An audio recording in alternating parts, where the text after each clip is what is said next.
Hey gang, AV here. Welcome to my review of the Marvel Legends Spider-Man retro carded Hobgoblin figure.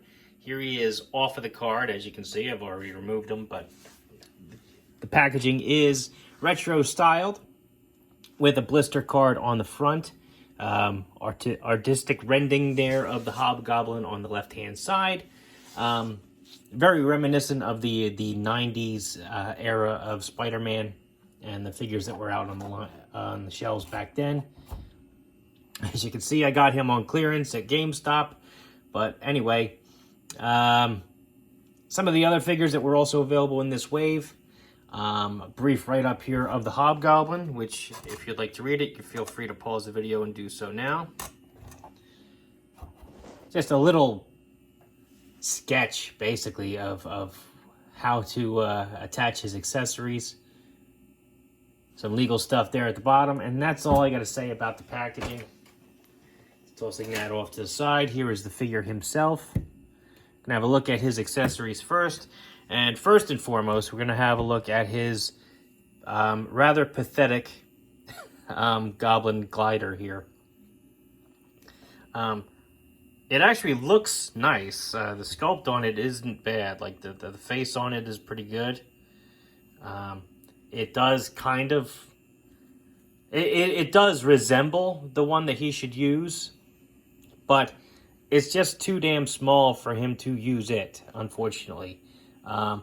This is, I believe, a reuse of an original mold, but that mold had like a cloud apparatus or something with wheels that it used to sit on. So it actually added some weight and heft to this thing. This thing is very pliable, as you can see. And quite frankly, his feet, his toes, they don't have the like the curl up part of his boot that the other figure had. So there's nothing holding his foot in here. As you can see, just friction alone pushes his foot back out. And all of his weight is on his heel, so he can't even stand on it. He really can't. You're going to need some sticky tack or something just to keep his feet on it. So it's basically worthless for this figure, unfortunately. This would actually be much better used on a 1/18th scale figure, quite frankly. Even though the feet are a little too far spread apart, it's better in scale with the 1/18th than it is with the 1/12, in my opinion. So, not a huge fan of this. Unfortunately, it's kind of a wasted piece. He also comes with his pumpkin bomb, which fits in his hand only because I put the smoke between his fingers. It really won't hold in his hand any other way. It's just too wide and his fingers are too close together. He just won't hold it. Unless you thread the smoke between his fingers like that. And when you do that, then the clown face, or I'm sorry, the jack-o'-lantern face, which is barely visible on there, won't be facing forward, so. Anyway, it's a neat piece. I like it. But the execution could have been a little bit better. Figure himself, sculpt is pretty decent. I do like the satchel. I like the fact that the satchel is not hollow, because a lot of times when you pose the figure, the satchel will be hanging out like that. I am a little, I guess it is supposed to be draped over the left shoulder like that because of the buckle detail being in the front. But I kind of prefer it going across the other shoulder, personally. It just didn't look right because, again, the buckle detail is meant to go this way. I'm not a fan of the cape. I mean, it looks decent, and yes, it's torn up like it should be. But I prefer cloth capes, personally. But we get a lot of molded capes these days. I'm doing nothing but saying negative stuff this review, and I apologize for that. But quite frankly, I am a little underwhelmed by this guy, and it's a shame.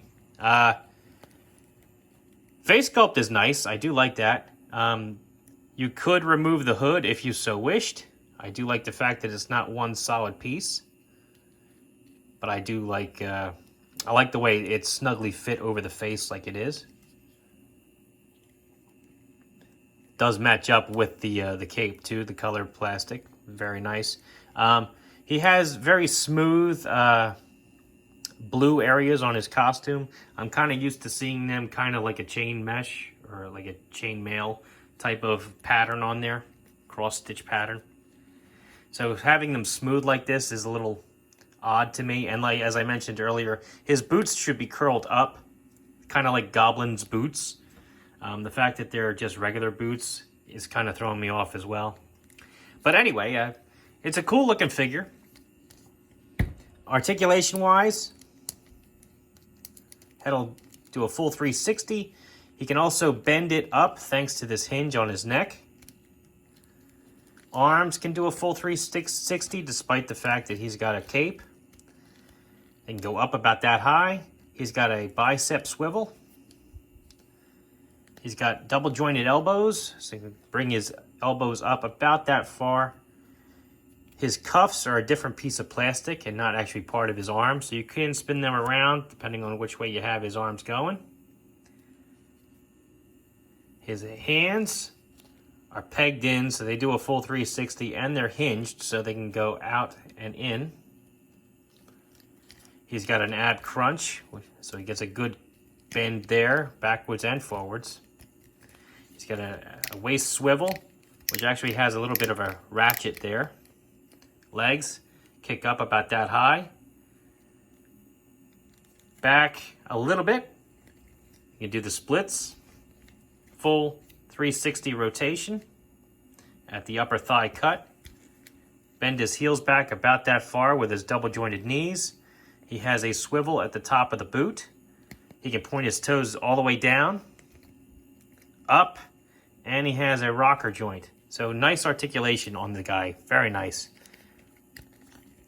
Let me try to demonstrate getting him on the glider. With the ankle pivot, it does make it a little bit easier, but positioning him on it isn't the problem. It's getting him to stay on it that's the problem. So I'm not actually holding him at all. You can see he's already starting to lean back. I'll try to lean him forward a bit more.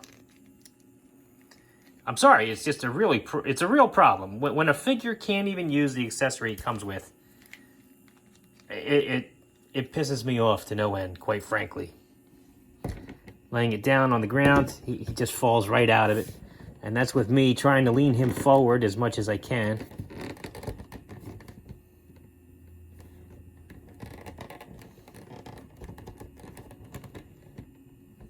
Yeah, it's completely worthless. And that's a shame. So anyway, if you needed a Hobgoblin for your collection, he is a decent looking Hobgoblin. But if you wanted to pose him dynamically on his glider, forget it. It's not happening unless you use sticky tack. That's the only thing that's going to keep him on there. And even then, over time, the weight of the figure is going to knock him off of it. You're going to have to keep a close eye on this pumpkin bomb accessory. It is small, and it does not fit properly in his hand. You are going to have to thread it between his fingers if you want him to hold it at all. But all in all, it's not a bad figure. It's just not a great one either. So this has been AV. This has been my review of the Marvel Legends Spider-Man Retro Collection Hobgoblin figure. If you like this video, check out my channel where you'll see a whole bunch of other toy reviews, mostly for the 1/18 scale, but I do other stuff as well. Check out the video description down below where you'll find a link for the Plastic Underworld. It's a place where I get a lot of my action figures, including my army builders. I also have links to my eBay store, whatnot page, social media accounts, all that kind of stuff, so check that stuff out as well. If you like this video, please check out my channel where you'll find all the stuff I just mentioned. Please, if you like what you see there, then please like, share, comment, and subscribe. I'd really appreciate it. And as always, take care.